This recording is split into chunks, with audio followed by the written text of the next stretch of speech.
Bienvenidos. Hoy quiero explicaros cómo intento yo memorizar los distintos títulos de la Constitución a través del sentido común, es decir, ayudar a la memoria mediante la comprensión lógica de un texto. Pensad siempre una cosa: el legislador, el que escribe los textos legislativos, las leyes, las normas en general, no hace las cosas porque sí. Todo tiene un sentido, tiene un utilitarismo, tiene una funcionalidad. Entonces, fijaos en cómo ha estructurado los distintos títulos de la Constitución. Ya sabéis que la Constitución se compone de un preámbulo, de un título preliminar y de 10 títulos. Ahí es donde quiero llegar. ¿Cómo nos aprendemos con sentido común el orden de esos títulos? Entonces vamos primero al título preliminar, que como sabéis es un título de carácter dogmático, con principios de Estado social y democrático de derecho, que propugna como ley superior la libertad, la justicia, la igualdad, el pluralismo político. Habla de la soberanía, de la territorialidad, es decir, principios del Estado. Luego viene en sí mismo ya la numeración de los títulos. En primer lugar, el título primero.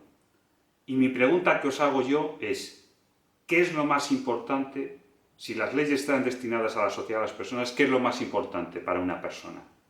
Sus derechos, sus deberes. Es decir, mi derecho, lo que estoy haciendo ahora, mi derecho a la libertad de expresión, mi derecho de asociación, mi derecho a acudir a la justicia. Si a mí me quitan los derechos, esos derechos, me quedo sin nada. La persona desaparece en sí misma, negada de sus derechos. La persona debe estar absolutamente unida a sus propios derechos y al ejercicio de los mismos. Y excepcionalmente, solo puede ser privado de ellos de forma excepcional y normalmente a través de la justicia.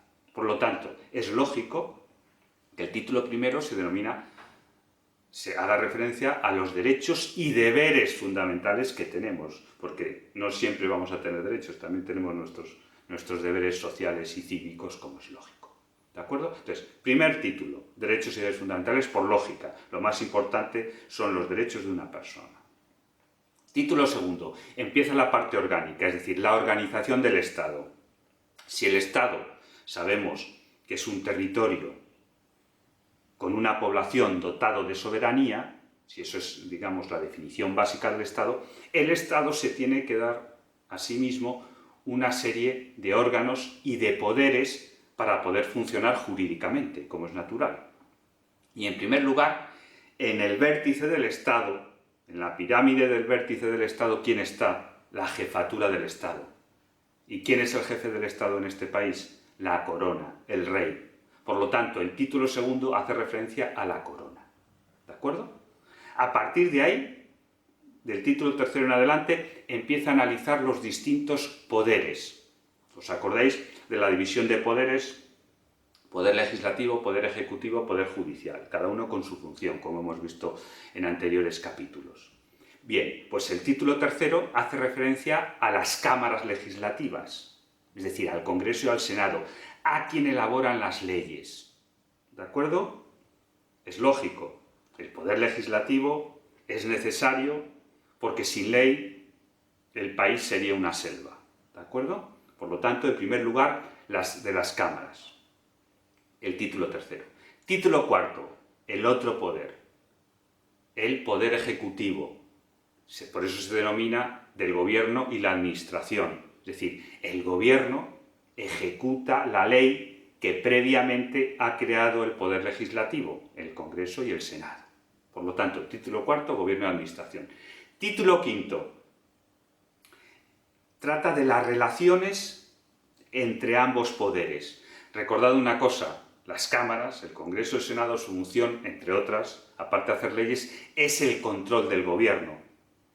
Por lo tanto, ahí, en ese título quinto, se analizan las relaciones entre ambos poderes, entre el poder legislativo y el poder ejecutivo.